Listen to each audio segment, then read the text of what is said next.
Hello, hi guys! Magandang gabi, magandang hapon, magandang tanghali, magandang umaga sa inyong lahat. So, this is Chin from Asagari Channel, a faith healer, also mata reader. So, ngayong hapon na to, tingnan natin na nagsasabihin sa'yo ng ating mga gabay. So, this is a weekly gabay for the month of April 1 hanggang April 7 for the sign of Gemini. So, Gemini, welcome to my channel. Ano kayang messages, advices ng spirit guides ang ating masasagap for today's video? Kano naman kayang energy or kaganapan sa buhay ng mga Gemini ang ating mahagilap? So, guys, this reading is a general reading lamang, hindi lahat makaka-resonate.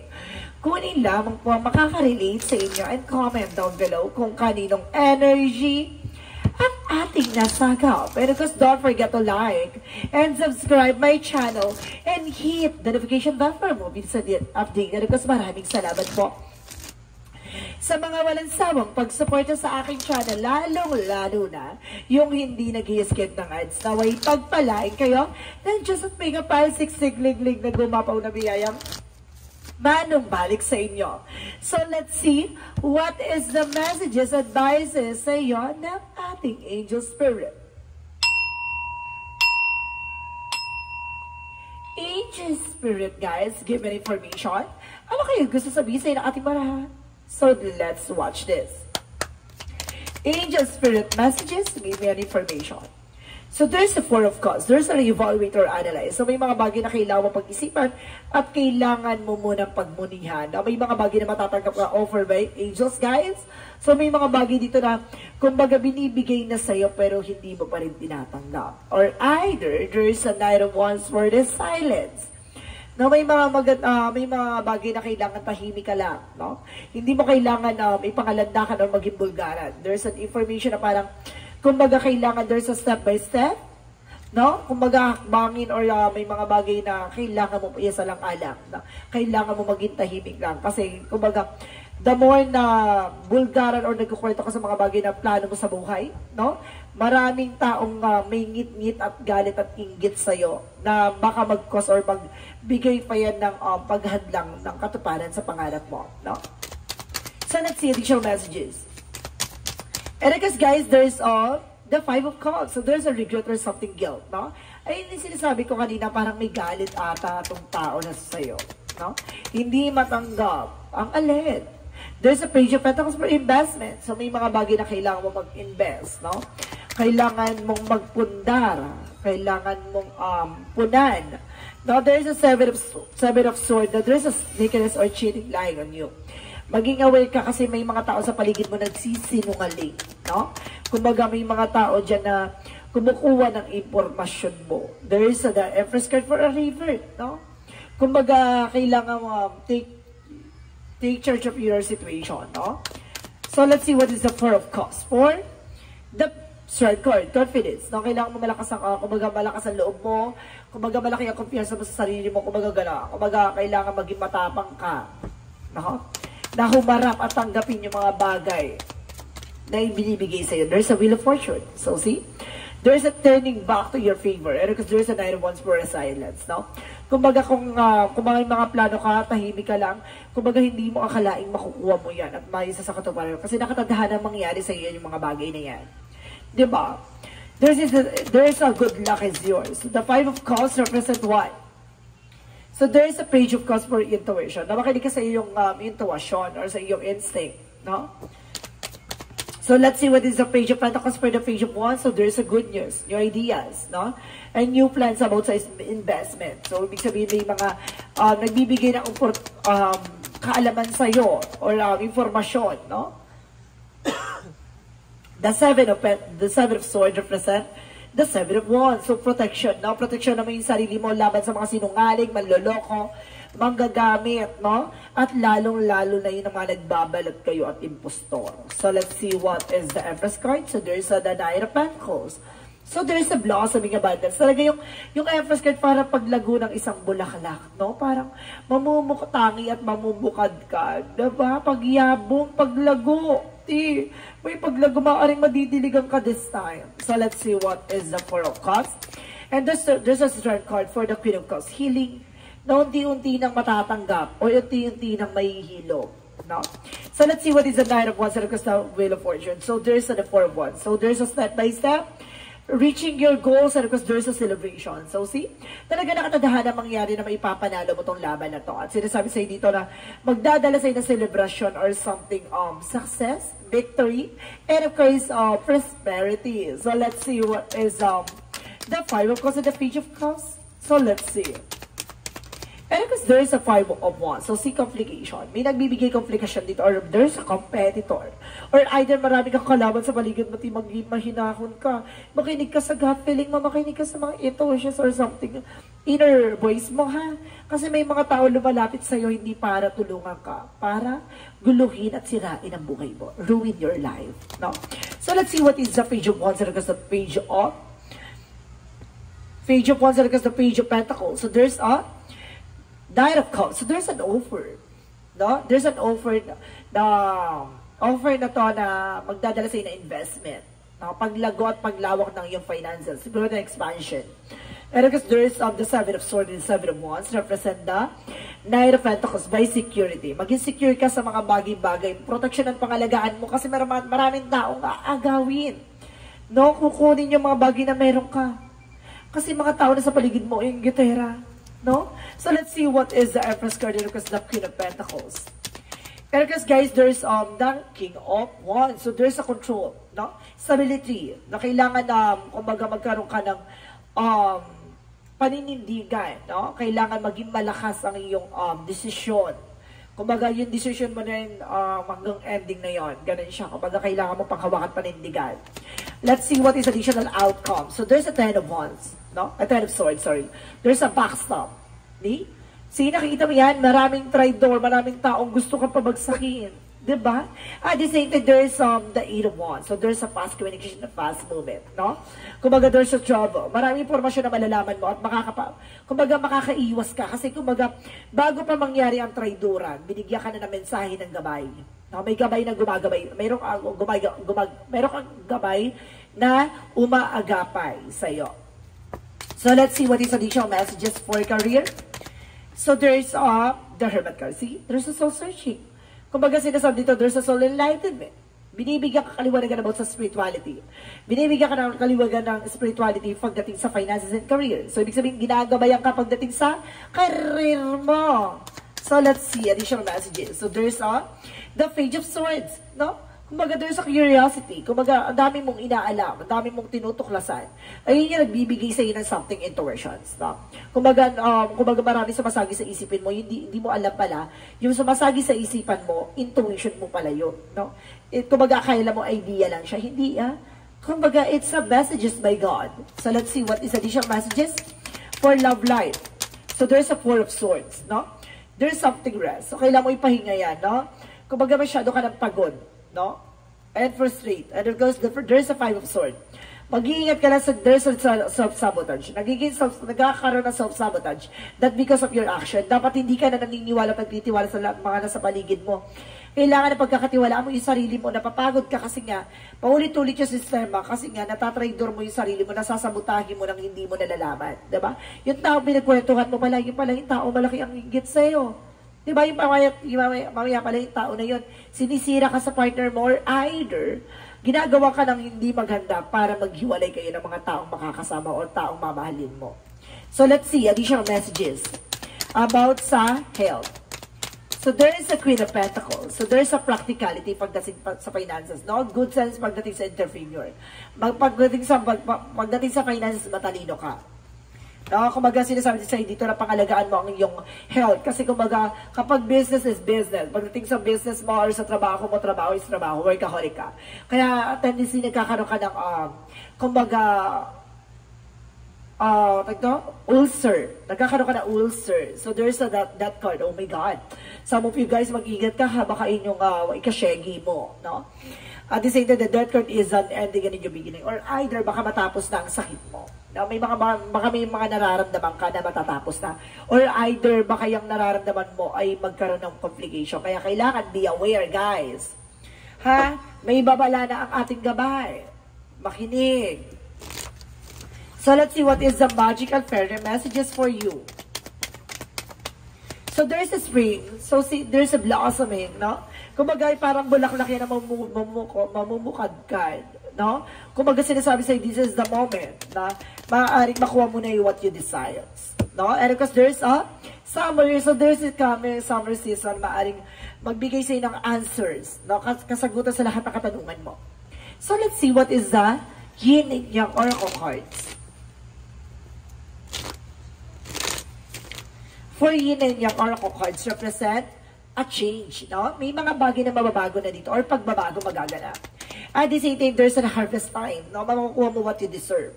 Now, this is the moment na unti-unti mo na makukuha yung mga pinaghirapan mo. And there's a message travel. So, may mga travel ka talaga, guys, dito. And there's a lot of messages or email or something communication. Kumbaga, there's a communication with a gabay. Na parang may nasisense akong gabay dito, guys, no? Oh my God, there's an angels, guys. Oh my God, may gumagabay sa'yo dito. Nakikita ko siya. Archangel Gabriel. No? Kumbaga na dito sa Archangel Gabriel na ginagabayan ka by your intuitions. Kaya wag na magtataka bakit ka nakakapanaginip, ha? Bakit palang may biglang sumasagi sa isipan mo? It's an intuition. And something ang messages. There's a synchronicities by angels number or angel signs. Ha? So let's see. So what is Archangel Michael messages? Archangel Michael messages. So, the honor and trust your feelings, no? Lagi mong susundin ang iyong pangahawakan ng iyong nararamdaman, no? Or there's you're on the right path. Nasa tamang direction ka. Napapanood mo itong reading na ito, talagang tumugma sa'yo. Lagapak, no? Talagang totoo, talagang, di ba mangyayari mga bagay dapat mangyari and spend more time outdoor. Kailangan mo mag-unwind, no? Baka isa pa sa nagbibigay stress ang iyong karamdaman, no? So, let's see. What is additional messages for chakra messages? For the chakra naman.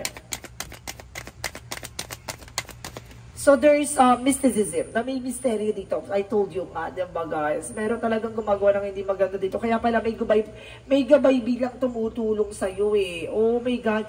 Kaya there's an offer pero hindi mo siya tinatanggap. Ini-ignore mo. There's a mysticism, no? May mystery yung gumagawa sa'yo. There's a self-worth, no? Kumbaga gusto niyang agawin yung lahat ng mga bagay na makukuha mo. Gitera. Gusto niya kunin yung mga bagay na kung ano man ang meron ka. You're on the spotlight eh. And there's a recovery. Huwag ka mag-alala, makaka-recover ka sa sakit mo. So let's see what is the energy.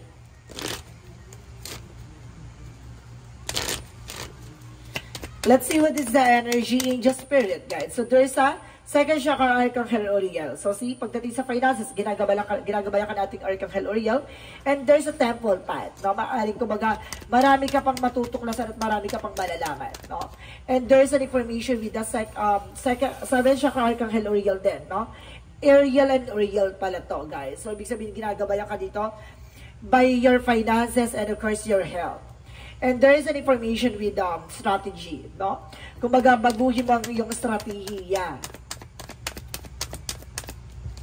And there is for sure, Archangel Michael, ang daming gabay na gumagabay sa'yo, no? Ang galing. May mga gabay ka. Ang lakas ng ano mo, ha? Na nararamdaman ko, my goodness. So, let's see what is additional angel spirit. And there's an all path lead home. So, there's an intuition, diba? May intuition dito, guys. Talagang binibigyan ka ng, kumbaga, kaalaman. No? May kaalaman talagang binimin na mensahe sa'yo. So, let's see what is additional angel spirit. Let go. May mga bagay na kailangan pakawalan at alisin. And there's an oracle card. So, kumbaga nagkakaroon ka na kagad ng, kumbaga nalalaman, alam mo na yung sagot eh. No? Tapos biglang mangyayari. No, may prediction ka. And there's an animal. So, some of you guys, animal lover, ha? Ang galing kasi may kakayanan ka, may prediction ka dito. Kaya pala may pupasok sa isip mo. Yung mga bagay na mangyayari pala yon, ha? So, let's see what is Archangel Raphael messages. So, there is a consult with the nutritionist. So, ibig sabihin, kailangan mo magpa-consult sa specialista, ha? And there is improving health. So, mag-improve na yung health mo. Ang galing. Talagang alam niyo guys, no? Talagang nagkakaroon tugma-tugma yung lahat ng sinasabi ng barahan, no, guys? So, let's see what is additional message for Angel Spirit, guys. So, there is discipline. Kailangan mo lang disiplina. Siguro nagkakaroon dito ng pagkakawala ng disiplina dahil sa mga kinakain mo, iniinom mo. No, kaya this is the judgment for a wake-up call or something inner calling. Now, you need to pay attention. Kailangan mo nang umiwas sa mga bawal. And there's a regret na baka pagsisihan mo. Kasi hindi mo na mababalik kapag wala na, diba? Pag nandun ka na sa situation, hindi mo na siya mababalik.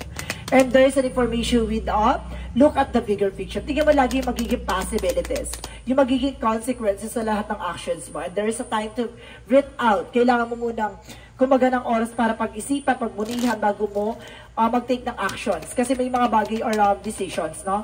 May mga bagay dito na parang pag nagawa mo na or nangyari na hindi mo na mababalik pa. And so let's see additional messages. So, there is some choices, no? Choice mo yan. So, may mga bagay dito na hindi naman mababago o hindi naman pipilitin yung mga bagay na talagang gusto mo. Wala tayong magagawa dyan. May mga bagay na talaga na kailangan mo makinig. Kung hindi ka makikinig, hantong ka sa hantungan. So, let's see what is additional messages. So, there is a harvest time. So, makukuha mo what you deserve. Diba? At the same time, there is a gift. No? You are being gifted. And there is a taken action. So, kailangan mo mag-decision at kailangan mo gumawa ng actions, no? At the same time, there's a right passage, no? Makakapasa ka sa hamon ng buhay or sa mga pagdadaanan mo. So, may mga bagay dito or lessons sa buhay mo na kailangan mo matutunan. So, let's see what is the Romance Angels. Romance Angels represent getting to know each other. So, may mga bagay na kailangan mong alamin. At kailangan mo muna pang tuklasin, no? Kailangan mo dagdagan ng iyong kaalaman. Huwag ka masyadong agresibo at huwag ka masyadong abusado. No?